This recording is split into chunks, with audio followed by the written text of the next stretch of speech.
question I often get from students, friends, family, and clients is, who do you think is a great negotiator? In fact, my producers wanted me to do a video on 3 great negotiators, and I really liked the idea, but frankly, kind of thought it was unfair.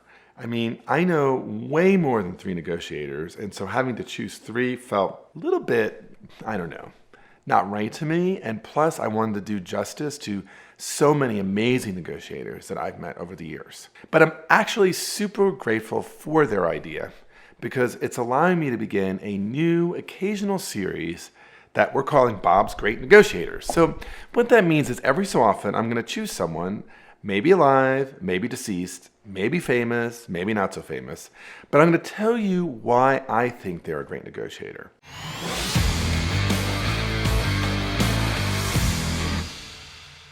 So today, I could not start with a better person than the late, great Professor Roger Fisher. Now, those of you who are negotiation groupies will know exactly who he is, but I know that most of you have no idea who he is. So I'm going to give you a really brief bio, but I want to spend most of the time telling you what made him a great negotiator. So Roger was a professor at Harvard Law School who, before he came to Harvard Law School, actually fought in World War II and actually interrupted his studies at Harvard to be in World War II. And when he returned, learned that all of his roommates at Harvard had died in the war. And so that reality made him extremely committed to doing work that would advance the nonviolent resolution of conflict. And so immediately upon returning and finishing his degree, he actually went to the State Department. He actually helped draft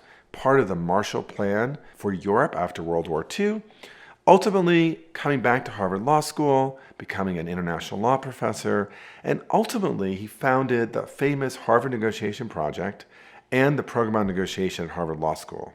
He wrote a famous book, which many of you know, called Getting to Yes. And at least for me, ultimately in his later years, towards the end of his career, I had the honor and real pleasure of being one of his students and seeing him as a mentor. There's so many great attributes that Roger had as a negotiator that it was a little bit hard to limit them, but I'm going to share just 5 with you. I would say the number one thing, the number one transformative insight that Roger had into negotiation was the power of perspective taking. The ability somehow to know that if you want to influence someone, the best way to do that is to put yourself in their shoes and to imagine what the world looks like to them. And the reason why that was valuable is that in a negotiation, you're trying to influence the other side. And the best way to do that is to give them something that is very easy for them to say yes to. So much of the work I do when I first start working with a client or first start working with an organization is they're all in their own heads. What they need, what they want, what they think is persuasive. But what Roger always taught, and of course once you think about it, it makes perfect sense, is that the way to get what you want is to give them what they want, what they need. And the way to do that is to spend at least half of the time you are preparing thinking about their world. Now, the second amazing skill that Roger had was creativity. Negotiations, I think, for many people always seem like splitting a pie. Anything I get is something you lose, anything you get is something I lose, right? And Roger's insight was that this was a really cramped way of understanding negotiation because great negotiators would actually be able to expand the size of a negotiation pie by thinking out of the box. One of the things I loved about just working with him, and it was something really different from, frankly, most professors at a law school, right? Lawyers, their kind of mindset is to look at something and then tell you all the risks, all the ways it was unlikely to happen. Roger was the opposite. He would look at unlikely things and then think about, how are we going to get there? How do we make that possible? And so that sense of creativity and positivity was really contagious, right? It's why he was able to create such a strong program and a field and bring all sorts of people into his ambit. Third really important skill that I saw Roger demonstrate over and over again is in the power of empathy.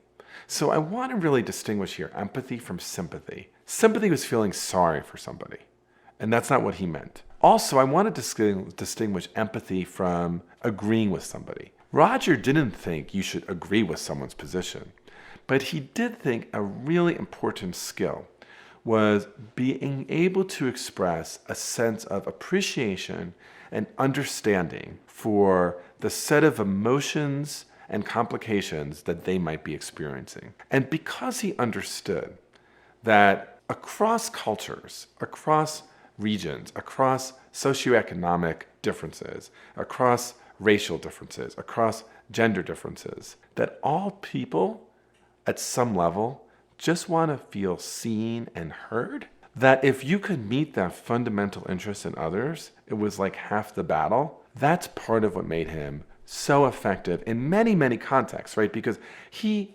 assisted all sorts of negotiations around the world. He helped in the Israeli negotiations with the Egyptians that led to the Camp David Accords. He helped broker a peace between Peru and Ecuador. And he was able to do that because of his deep empathy. Fourth, is really setting an example, right? What I would call walking the talk. And you really kind of needed to be in a classroom with Roger or observing him to see how he would do this in really micro ways. So for example, first day of class in a semester at Harvard Law School, class is over, people are walking out, and many of them have left their, coffee cups on the desk. And he, this very senior, very revered professor, starts walking around, quietly picking up the coffee cups, throwing them away. And he does that in the second class and the third class. I could tell you within a few weeks, not a single student is leaving a coffee cup on the desk. And he has never said a word. Just that example had a persuasive force. Remember, negotiation is about influencing and persuading. So setting the example was really powerful. The other thing I would just notice about him, this may sound really little, but I think it was meaningful. During my time teaching and working at Harvard Law School, I spent a lot of time in elevators with people. And a very common thing is the elevator door opens and the highest status person walks out and everyone else follows. Not with Roger. You're in an elevator with Roger and everybody else leaves and then he walks out. And I got to tell you, people notice that. So walking your talk is a really powerful way to influence other people. Last thing I want to say is Roger had this incredible way to give everyone a positive role in an interaction. And that is a really important negotiation skill. Because if I'm in a negotiation and I'm experiencing the other person as difficult, and I say something like, "Oh my gosh, why can't you understand this? What is wrong with you?" The role I've given them is problem, stupid person, barrier to a negotiated agreement. But if instead I say, "I am feeling so stuck and frustrated. Can you help me to understand your perspective?" Now the role I've given you is helper and educator. And that's a role that people really like. And Roger was so good at doing that. I'm going to give you one real story with me, but I saw this happen many, many times. So this is in my very early days as a young teacher at Harvard Law School. When I say early days, I'm in my mid-20s. And I'm in my little cubicle of an office. And Roger knocks on the door and he says, "Hey Bob, can you come into my office? I'm writing a letter to the Secretary of State and could use your help." Like what? I don't think I have anything to offer here. The thing is, this invitation was absolutely sincere. Let me just be perfectly clear, not because I had any insight, but because Roger always knew that anybody could offer some insight.